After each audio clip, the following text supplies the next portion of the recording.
In this battle, we are taking on KanyeEastDubs, and before we get started, I figured I should share some essential context to understanding the significance of this battle. So, anyways, when I started out in Rorian Legacy, when I originally got my Mega Beedrill team, I was still kind of figuring things out, so really I didn't change too much from my typical Pokemon. I was using Mandibuzz, Florges, Tangrowth, and I decided to face this dude in battle. Now, I didn't actually realize how good of a team this guy actually has, but I learned the hard way, and his Heatran was really destroying my team. Now the good thing was I was able to stall him out of Magma Storms because he only had 5 and he ran out. But the unfortunate thing about that was he could no longer break through my Pokemon, and I couldn't really break through his.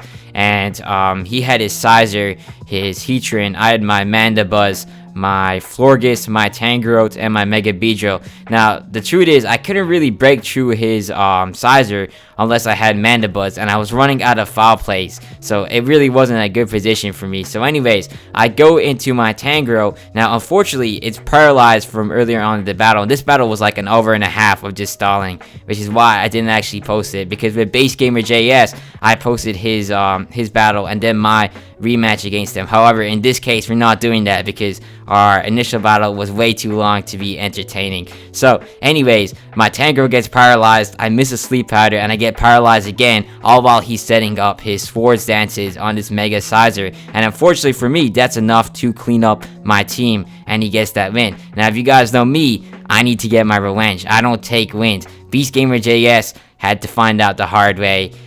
There's another dude, I don't know his name, but I'll link him in the top right corner, that got the same treatment, and now KanyeEastDubs is about to get that too. So anyways, I go into Glasgow because I know that this guy's going to be expecting the Mega Beedrill. Now, you would see that earlier I actually considered Mana Zone if he went into his Sizer, but I was like, nah, he's probably going to go into his Heatran here expecting the Beedrill because he can get a lot more mileage off of that with Magma Storm and Earth Power right off the bat. So luckily I get that prediction correct, and I go into my Glasgow. Now, I know for sure he is not going to stay in on an Earthquake. There is no way he's going to want to take that. So I got to figure out if I want to go for a Swords Dance or a Facade. Now, if I had to make a correct prediction, I would think he would want to go into his Zapdos here.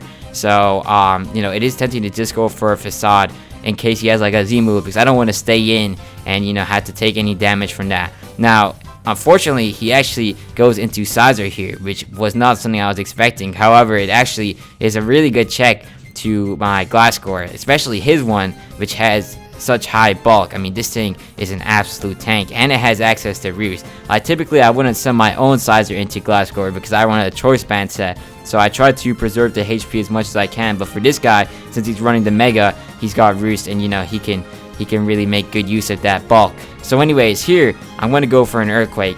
You might be wondering why I don't go into Magma Zone right off the bat, and that's because I'm trying to scout out to see what this guy has. If he has Super Power, he's going to use it right now, and I don't want to switch my Magma Zone into a Super Power because that will take it out of commission.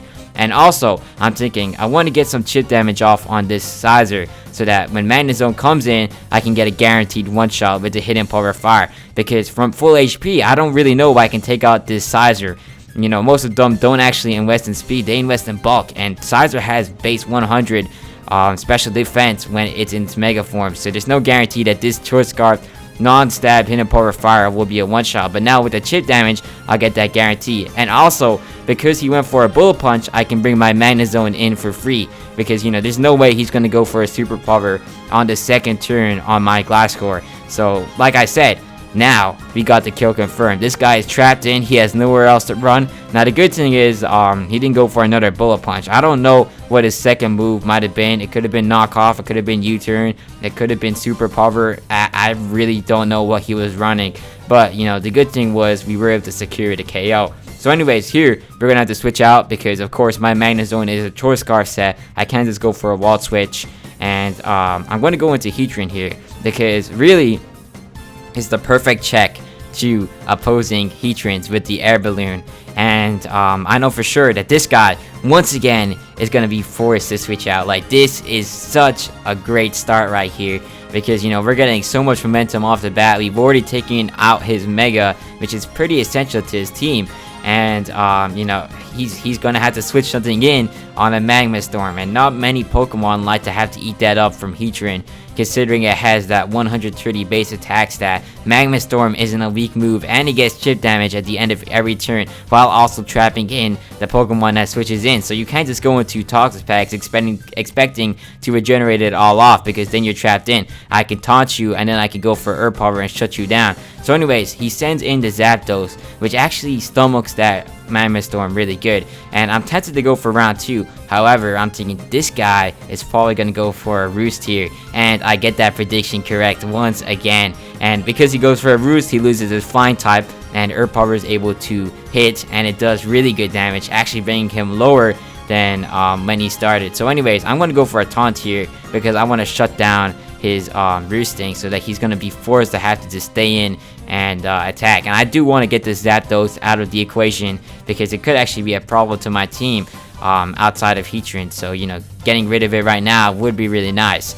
So anyways, we get the taunt off here, and he's trapped in, and he's gonna have to, you know, go down to 2 more Magma Storms. So he goes for a Discharge, and unfortunately for us, he is able to land the Discharge, which really sucks, because now my own Heatran won't be able to shut down opposing Heatrans, and mine actually has a bit more speed investment, so it's actually able to outspeed other specially defensive Heatrans. However, with that paralysis, it's going to be no good. So you know, now I may as well just let it go down here alongside the Zapdos, and unfortunately, of course, he's able to barely survive.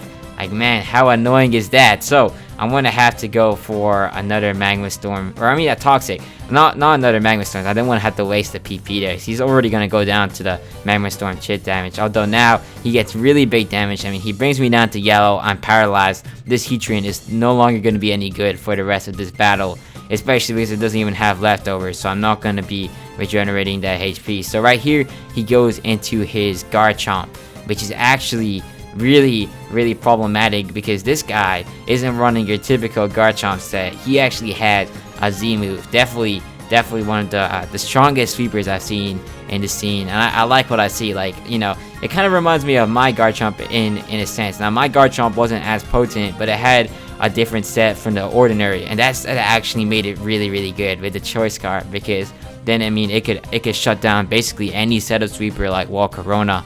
And you know, that was nice. However, this is a different type of Garchomp. It's not spec for speed, it's spec for power output. And you'll see right here that he shows off his I think this is the rock type Z move, also known as, I think it's what's it called, Continental Crush. Yes, unfortunately there is no animation for that one, but you can see it does massive damage. I mean, Tangrowth is now yellow HP, and of course Tangrowth has to mess us up here by missing the sleep powder. This is actually horrible. I was like, oh no, that is not good right there. And you know, for sure I'm not gonna stay in here, because I mean, Tangrowth basically does check Garchomp for the most part, so I'm gonna have to figure out who I'm gonna go into here. Now, you know, Tapu Fini's tempting because I can force him out with a Moonblast, but I'm not really too confident that it can, you know, withstand a Stone Edge from this Garchomp that's at +2. Beedrill isn't coming in, Magnezone ain't coming in either. It's not gonna want to have to, you know, risk taking any damage. It's not like it can do too much against this Garchomp, so I figured that Garchomp or Gliscor, unfortunately, is gonna have to be the answer to this guy. I don't really like taking damage with Gliscor, but the good thing is it does have really good speed, so you know, I will probably get an opportunity later on in the game to bring it back and, you know, go for a roost to bring it back into, you know, a good position. So anyways, I go into Heatran as a sacrifice, and he actually sets up another Swords Dance, which is so scary. Like, now 100% Tapu Fini does not want to have to come in on this guy, because he's at +3, or I mean, well, yeah, he's got 3 times his attack because of Swords Dance 2 times, so yeah, it's not going to be good. So anyways, unfortunately the Heatran goes down. I mean, it's not too unfortunate because it's already dead. I kind of wanted to use it more of as a sack Pokemon, and it did do its job here, able to take down the Zapdos before it went down. Although now his Heatran is going to be running around without, you know, a great check other than Tapu Fini. So now I got to figure out what I'm going to do. I'm tempted to go into Beedrill, but the one problem is because of that nasty Gen 6 mechanic where you don't get your Mega Evolution speed on the first turn, I'm really worried about going for Protect here, because I'm thinking if this guy goes for another Swords Dance expecting to protect, he's gonna get the KO. But you know, in this case, I really don't have much more I can do here. And I'm thinking, well, Beedrill is going to be able to do massive damage here with a U-turn, luckily, because it hits like a truck. Now, the rough skin isn't going to be that nice, but, you know, just getting off a U-turn will be good. And if I had to sack something like Tangrowth, then I can bring it in again and basically force out this Garchomp. So that's how I'm going to deal with it. So anyways, luckily, he doesn't predict the protect, and he just goes for a Stone Edge. And then I hit him with a U-turn, which does massive damage. Beedrill definitely is carrying his weight here. I mean, that damage is going to take us a long way because, you know, I can just bring Beedrill in again and get a confirmed kill. So anyways, here he goes for a Stealth Rock. I think he was expecting me to go for a U-turn there.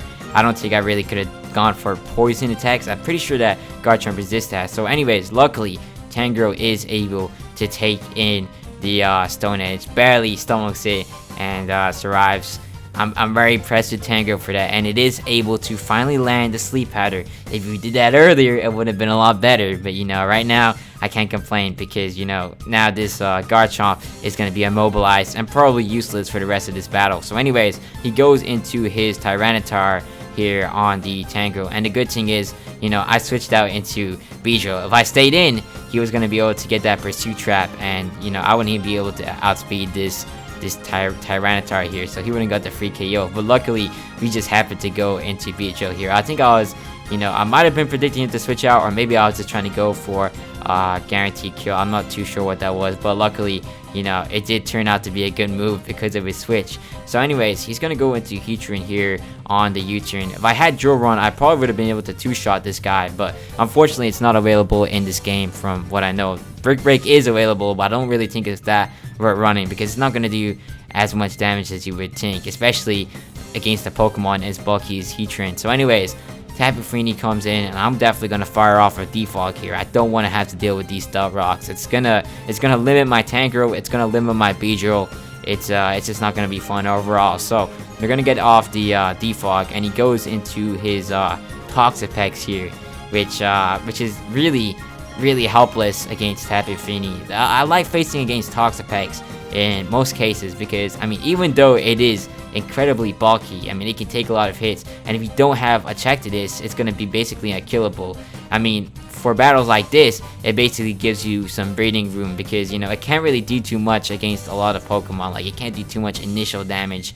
I mean, it can tank and it can stall, but it's kind of helpless when it comes in, and, you know, Toxic doesn't work because, I mean, it can't really do much other than that. So, you know, with that in, I can definitely use this as fodder to get my Defog off, and now I can definitely, you know, reverse momentum because this guy, he's definitely been on the offensive, and I definitely want to shut that down. I don't want him getting too much damage off while, you know, I'm kind of helpless. So anyways, I'm going to go for a taunt here just to shut down any recovery attempts, any baneful bunker attempts, any toxic attempts. I don't think toxic really mattered anyways because of the Misty Surge, but, you know, I just wanted to ensure that he can't do anything. And now I'm going to bring in Big Boy Tangrowth because I want to regenerate some HP. I definitely want to try and bring this guy back in the game if I get the ability to. So this is going to be a free switch. I mean, really, like I said, this Toxapex is set up fodder, and I like that about this guy. And I would really try and bring in Glasgow here if I had the ability to, although the problem is it is really low. I'm not sure if it can live a Scald, and even if it does, I don't want it to take any critical hit damage. So I'm going to go into Magnezone here. He goes into his Heatran. I forgot what the matchup was. I think I might have been in Tangrowth, but that's a good switch because I definitely don't want this guy getting off any Magma Storms on anybody, especially Tapu Fini, which is going to be really essential to taking out Pokemon like Tyranitar, his Garchomp, and his Toxapex. It basically has a good matchup against all those guys, and really Heatran in a sense. It has a good matchup against all of them, but it can't really, you know, get an easy kill. It's going to have to break them down one by one. So anyways, here, I'm pretty sure I went for the Wall Switch here, and I bring in the Tapu Fini because it's going to be able to take the Magma Storm, the best of all the Pokemon in my team. Now, unfortunately for him, he misses the Magma Storm. I don't think it matters too much because I probably would have not done that much damage, but, you know, it is still unfortunate nonetheless. And now I'm going to fire off a Nature's Madness because if he goes into any of his Pokemon, they're all going to suffer, and they're not going to like having to take that in. So anyways, here, he actually goes into his Toxapex. His Toxapex is going to take some pretty juicy damage from that Nature's Madness, which is what I like to see. And I'm going to fire off a second Nature's Madness just to bring him really low. And if he decides to switch out into something else, that's also going to be fine. I don't think anyone from his team wants to have to switch in on tap with Phoenix Nature's Madness. And even Garchomp, it could come in, but it's not going to want to have to take in a Moonblast. So, this is basically free real estate. Now, I do got to be careful with how I use Nature's Madness because I only have 10 of them. So, if he really plays around it, he could definitely just switch out and regenerate all the HP back and forth. So, anyways, he goes into his Garchomp here. And I'm a bit worried that he might be able to get off, a chance at waking up, because if I go for Moonblast, I'll basically let his Toxapex come in for free if he decides to switch back out. So I am tempted here to go back into Beedrill or even Magnezone, predicting the Toxapex, and Magnezone will basically be able to outspeed and kill this. However, I decided to go for the Nature's Madness expecting the Toxapex, but he actually stays in, which is a bit of a surprise. I guess this must have been a sack. So I'm a bit worried here because now I'm thinking he might be able to actually get off a free Stone Edge. But the good thing is he stays asleep for that turn, and we're able to get the confirmed kill on this Garchomp here with the Moonblast, which is nice because that was a pretty dangerous Pokemon, and getting it out of the equation is gonna go a pretty long way for us. So now he brings in the big boy Tyranitar, and this is definitely a bit worrying because I don't really have too effective of an answer here. So really, I'm supposing the best choice here is to go into Tangrowth, and Tangrowth isn't gonna be able to take in 2 Stone Edges from this Tyranitar, but really it's my best play here because what I see on this guy's team is that he doesn't have an answer to Glasgow anymore. I mean, Tyranitar could if it has Ice Fang or Ice Punch, and he did tell me later after this battle that it did have that. But other than that, nothing else in this team wants to face off against Glasgow. And I know that this guy is 100% choice banded because there's no way he's going to be doing that much damage without a choice band. And it's definitely not Life Orb because he's not taking damage every turn. So Tangrowth is now brought to 8 HP. It is really tempting to switch out because, for me, I really don't want to let Tangrowth die. It's basically an essential Pokemon in this team because it can basically come in and come out reliably, being able to regenerate HP, and it's good if I need to PP stall for that reason because it can take hits really good, and it can just switch in and switch out like I said. So anyways, I know for sure that this guy's gonna go for another Stone Edge. I think about Glasgow, but I know Glasgow isn't gonna take a Stone Edge too well. And what I was thinking is, if I let this Tangrowth die right now to one of the Stone Edges, then I can bring in Glasgow for free. And you might say, well, wouldn't Stone Edge be able to take out the Glasgow in 1 more hit? It's already in yellow HP. There's no way it will live to hit naturally. But you gotta remember, when you go for Roost, you lose your flying typing, and that's basically gonna make me pure ground type. I know for sure that I'm outspeeding this Tyranitar here. So because we lose our part flying typing, we're actually able to take that hit in really, really good. So that was a very strategic play right there, and it definitely did come in clutch because this guy right here, he really can't do too much to Glasgow, and at the same time he's gonna have to be careful with his Stone Edges because he's not gonna have too many. I'm pretty sure the limit in this game is 5. Now in actual Pokemon you can get up to 8 with some equipment, like I forgot what it's called, but you can increase your PP in the main series games. However, that right now isn't available in Pokemon Big Bronze, so he only has a few Stone Edges left, and he doesn't want to have to take an Earthquake from this Glasgow. So anyways, he goes into his Toxapex, and I figured this is the time to pull a late game clean.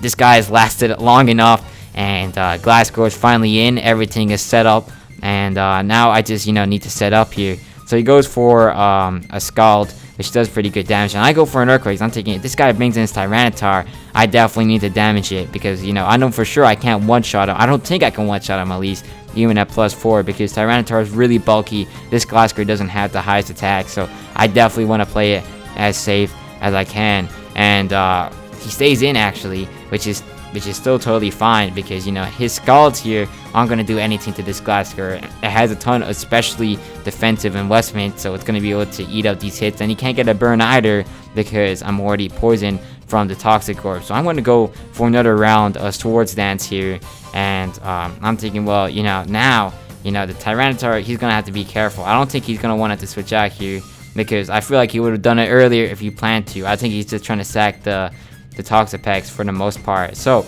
anyways, now I'm going to go for a Roost because, you know, I'm not going to take the risk here. I don't want to risk Glasgow dying here to a critical hit because that would actually, you know, make me lose the game, and I'm not taking those risks with luck, especially after Tangrel has been selling at the worst time. So anyways, here I'm going to go for an Earthquake, and I'm praying that this one-shots, because if it doesn't, this Tyranitar for sure will be able to one-shot me with his Ice-type attack, but luckily, Glasgow is able to secure the kill on the Tyranitar, and this guy is in a horrible situation. Now, my Tangrel is dead, to be fair, but, you know, he doesn't really have too much he can do. I mean, he has his Heatran, he has his Toxapex, but that's the last two Pokemon he has left. I have 5. Now, he can technically clutch this up. However, the Heatran here is going to die to the +4 Earthquake, which is really nice, because now all he has remaining is his Toxapex, and if Toxapex somehow manages to win this matchup, you know, he's not going to go anywhere against the rest of my team. So right there,